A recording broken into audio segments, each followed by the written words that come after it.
I was born in the southern part of Iran, a city called Abadan. Born in a Muslim family, Shiite Muslim family. My grandfather was a Muslim leader, and he had 19 children, and out of 19 children, he had 84 grandchildren.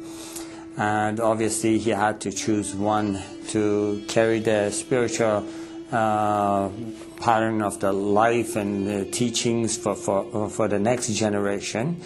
He asked, he had, obviously there had been some things that, some things had happened, some accidents that I should have been killed, but every single time before a danger was coming toward me, I saw the silhouette of a person that always was there, and I spoke of it openly to others. And my grandfather took that sign, obviously, that there is the spiritual leaders of Islam are looking over this boy, and they are protecting him. So he gave me very close attentions, and he taught me all the things I knew about Islam. I joined Hezbollah. I was in that army for about 3 years. I was studying Quran extensively then. My grandfather actually sowed this seed in my heart that I should share Islam with the poor, misled Christians, you know, that have gone astray, and obviously remind and be a spiritual leader to our family outside Iran. Where I was caught with 30 illegal passports, put in prison. And so I started teaching Islam in the jail, and traveled telling everybody what they must do, what are their duties toward Allah. And so I did this routine every day.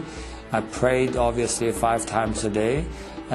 Shiites do pray 3 times, and they include the 17 rak'at in the 3 times. But what I did, because I wanted to spend more time with God, I did it at 5 separate times.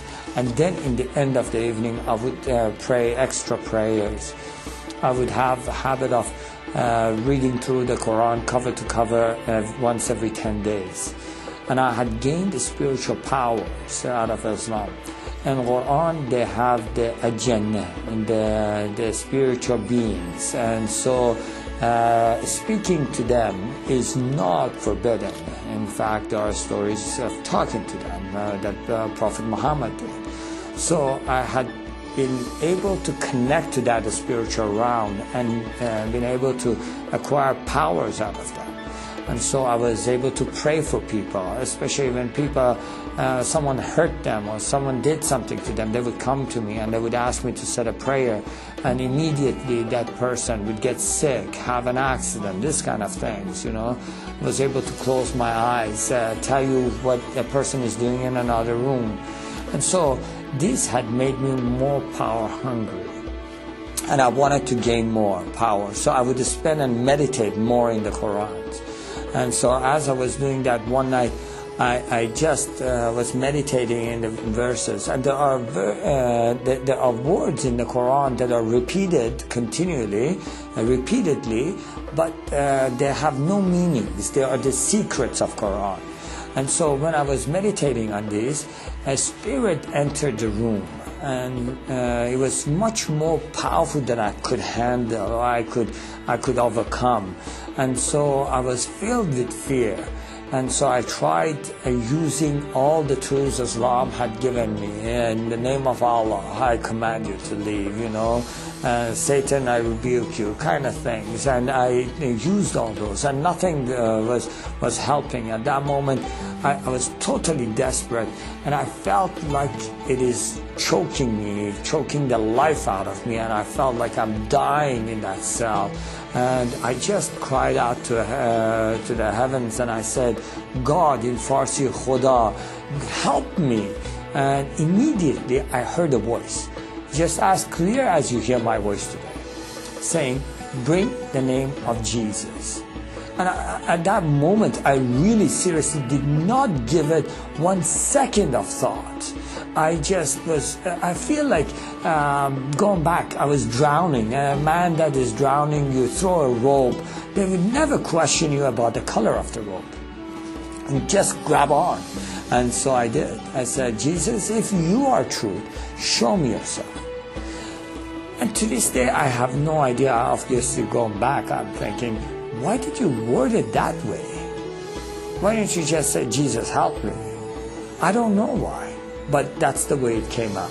And before I was finished with the sentence, everything was back to normal.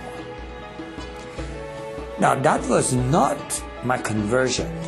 That was the beginning of my confusion. Why would Jesus help a Muslim?